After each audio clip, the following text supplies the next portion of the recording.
하나님의 말씀 구약성경 사무엘상 24장 1절부터 7절 말씀을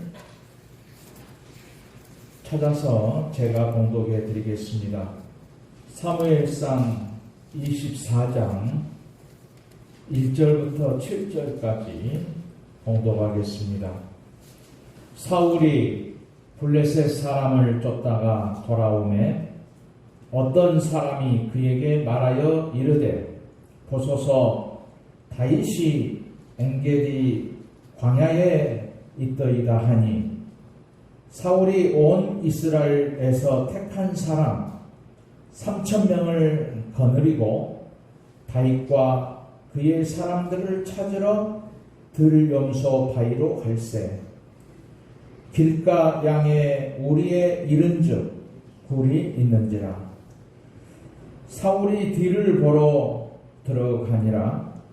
다윗과 그의 사람들이 그 굴 깊은 곳에 있더니 다윗의 사람들이 이르되 보소서 여호와께서 당신에게 이르시기를 내가 원수를 내 손에 넘기리니 내 생각에 좋은 대로 그에게 행하라 하시더니 이것이 그 날이니이다 하니 다윗이 일어나서 사울의 겉옷자락을 가만히 베니라.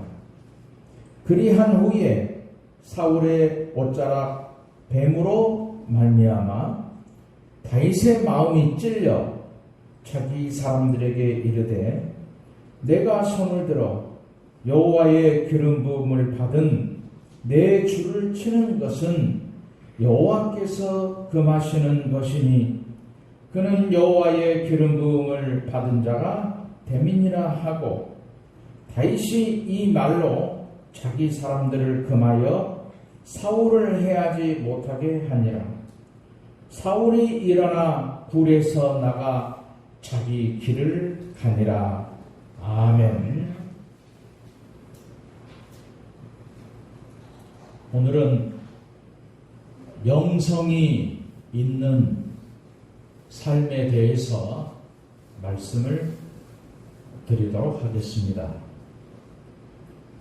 어느 대학 교수가 새벽 3시에 자다가 전화를 받았습니다. 나는 옆집에 사는 스미스입니다. 당신 개가 짖는 소리에 잠을 잘 수가 없어서 전화를 했습니다.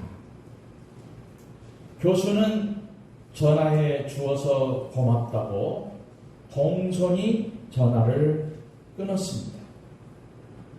그 다음날 새벽 3시에 스미스 씨 집에 전화벨이 울렸습니다. 나는 옆집에 사는 대학 교수입니다. 나는 개를 기르지 않는다는 것을 알려주려고 전화했습니다. 이렇게 말했습니다. 사람은 억울한 일을 당하면 보복하기를 원한다는 것입니다. 보복하고 싶은 마음은 사람들의 본성입니다. 실제로 여러 가지 방법으로 보복하고 있습니다. 그러나 성경은 여기에 대해서 이렇게 말씀하고 있습니다. 로마서 12장 17절 이하에 보면 아무에게도 악으로 악을 갚지 말고 모든 사람 앞에서 선한 일을 도모하라. 내 사랑하는 자들아 너희가 친히 원수를 갚지 말고 기록되었으되 원수 갚는 것이 내게 있으니 내가 갚으리라고 주께서 말씀하시니라. 악에 지지 말고 선으로 악을 이기라 라고 말씀했습니다. 이 말씀은 사도 바울이 성도를 깨우치는 말씀입니다. 원수 갚는 것을 사람이 해서는 안 된다. 사람은 원수를 용서해야 한다. 결과는 하나님이 책임져 주신다.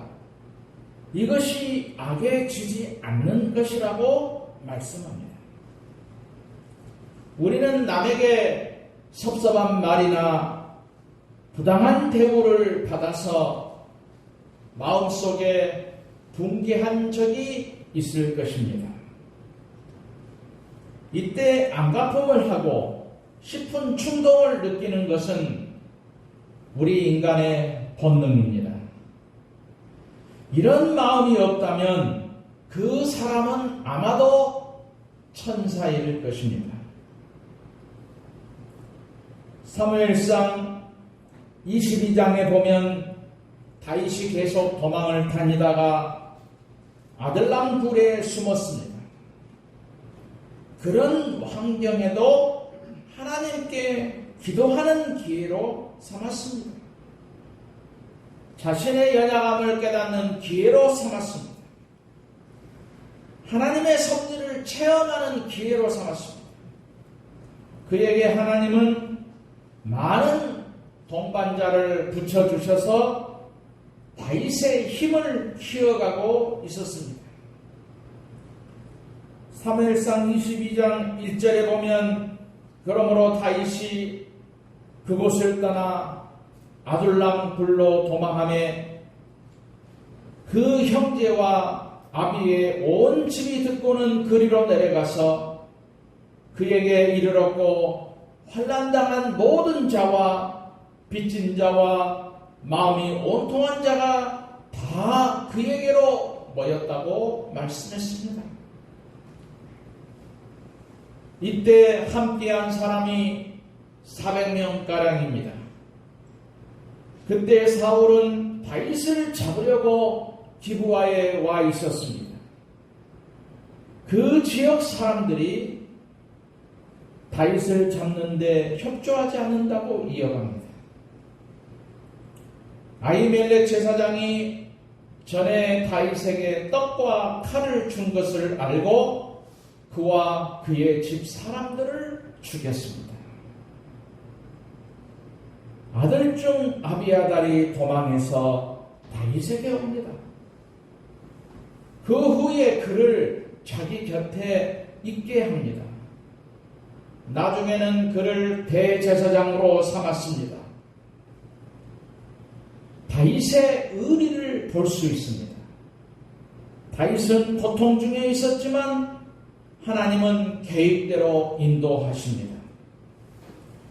오늘 본문을 보면 사울은 계속해서 다윗을 잡으려고 혈안이 되어 있습니다.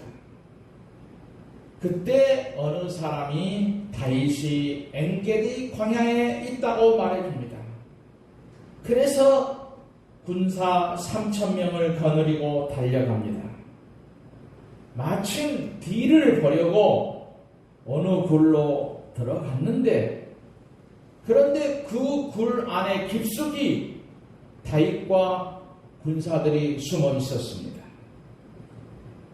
오늘 본문 4절에 보면 다윗의 사람들이 여호와께서 당신에게 이르시기를 내가 온수를 내 손에 넘기리니 내 생각대로 그에게 행하라 하시더니 이날이 그날이니이다.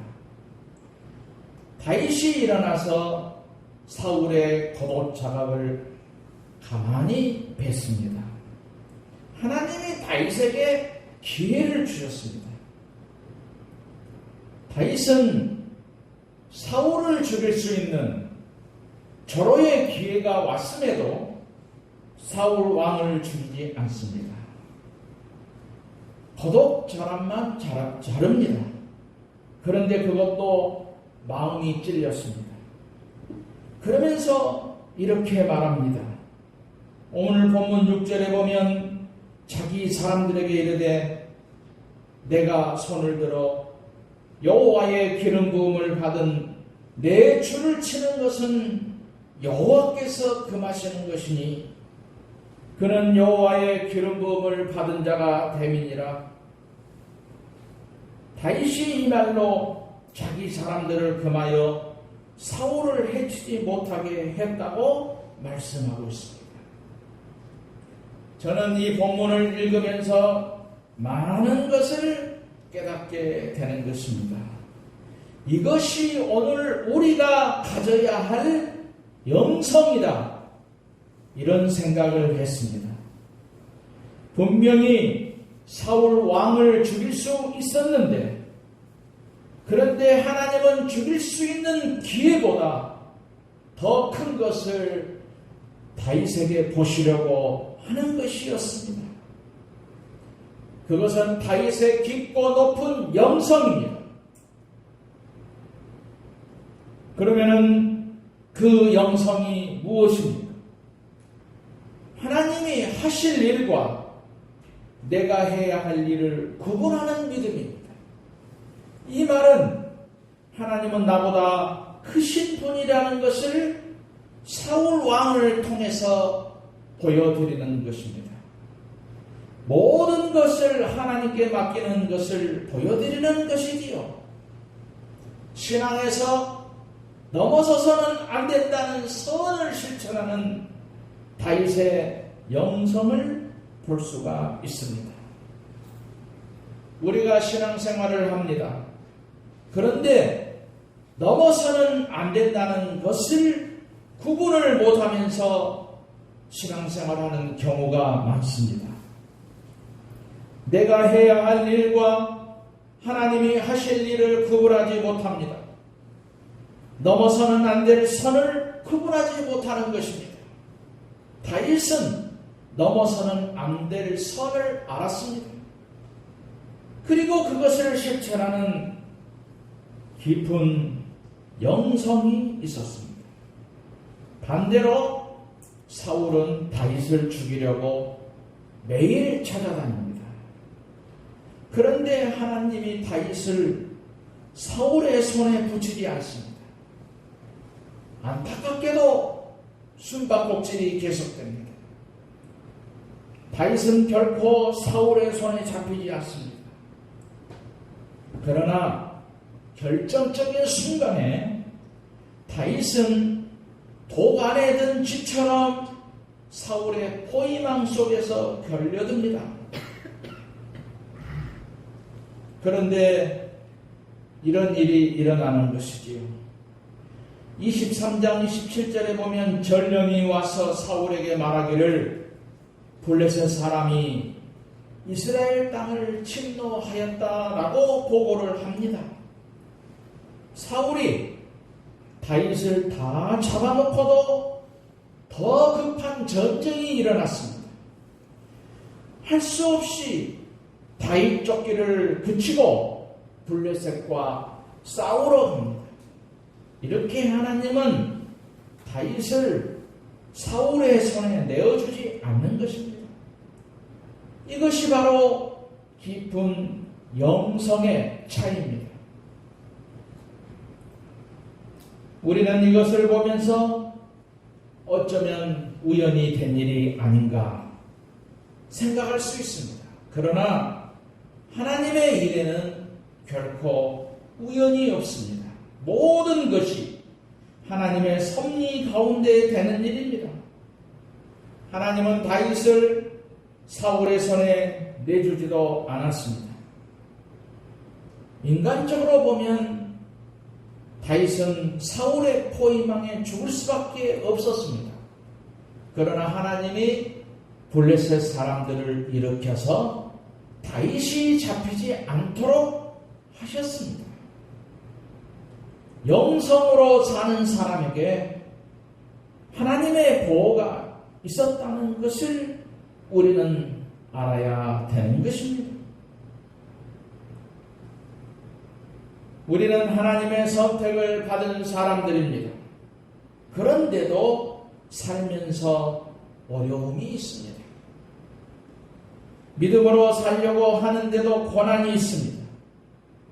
위험에 처할 때가 있습니다. 그러나 하나님은 우리를 원수의 손에 내어주지 않으십니다.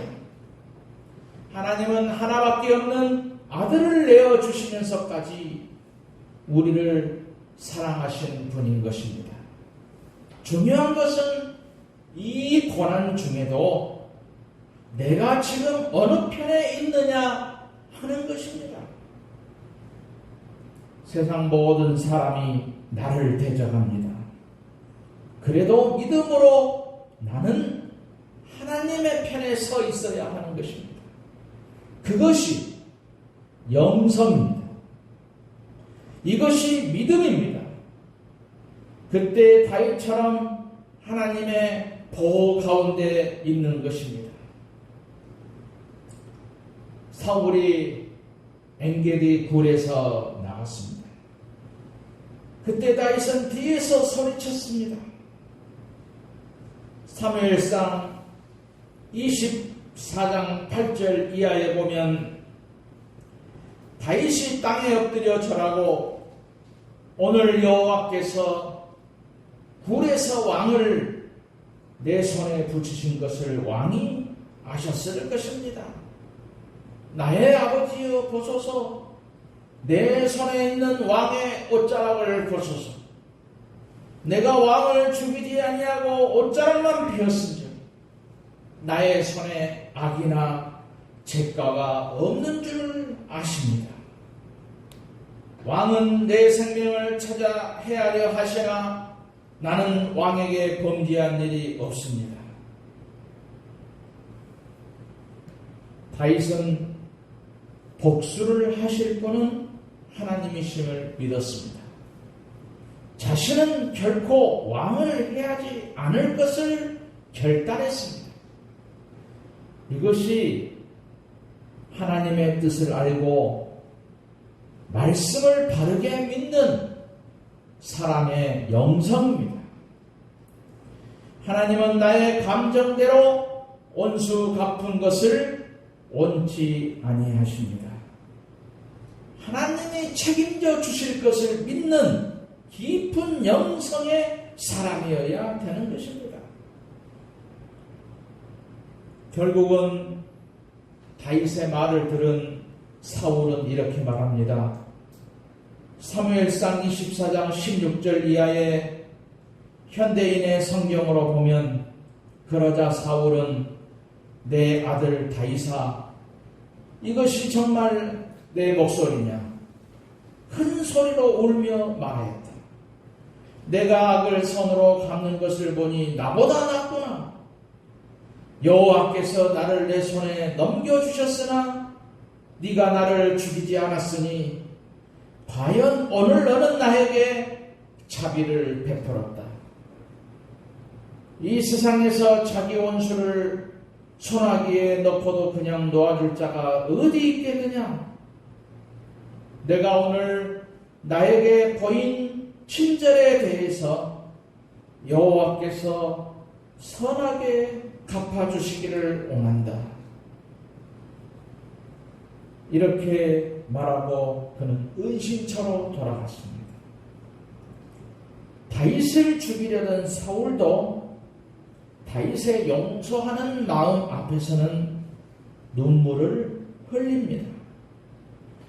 자신의 잘못을 고백하고 그를 축복합니다.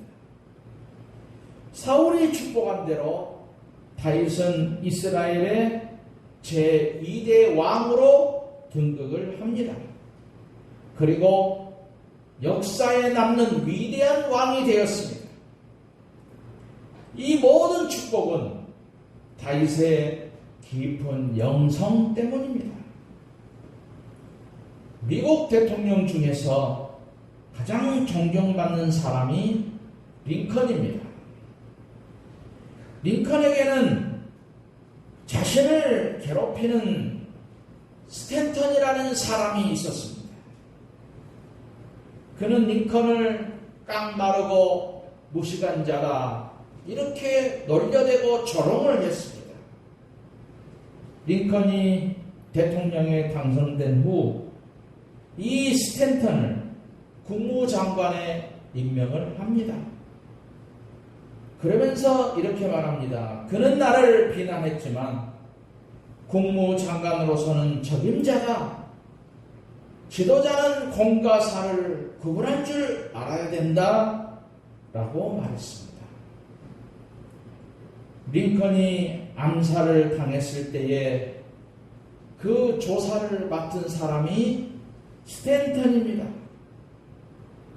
그는 울먹이면서 추모를 했습니다. 링컨은 역사적인 인물입니다. 링컨은 사람을 변화시키는 힘이 있습니다. 그는 이 시대의 위대한 창조입니다. 링컨이 스탠턴이라는 사람을 용서했던 것이 위대한 능력이었습니다. 이것으로 많은 사람에게 감동을 주었습니다. 그러면 우리가 결론적으로 다윗의 영성이 무엇인가를 우리는 알아야 할 것입니다. 그는 인간적인 감정으로 온수를 갚지 않았습니다. 사람들의 말보다 하나님이 원하시는 뜻을 생각했습니다. 하나님의 기름 부은 종을 절대로 해하지 않았습니다. 절호의 기회가 아니라 진리를 따랐습니다. 가장 중요한 것은 하나님의 때를 기다리는 영성입니다. 이런 신앙 중심으로 기다리다 보니 자신이 변화를 받았습니다. 다윗은 수많은 고난 가운데에서 기다리는 깊은 영성이 있었습니다. 그때 자기 자신이 변화되고 사울도 변화되고 이것이 인내의 영성입니다. 이런 글이 있습니다. 큰 강은 돌을 던져도 흐트러지지 않고 유유히 흐른다. 이처럼 다른 사람의 악담에 마음이 흐트러지는 자는 큰 강이 아니고 작은 웅덩이에 불과하다라는 말이 있습니다. 우리도 큰 강처럼 하나님의 뜻을 기다리는 깊은 영성으로 충만하시기를 주님의 이름으로 축원드립니다.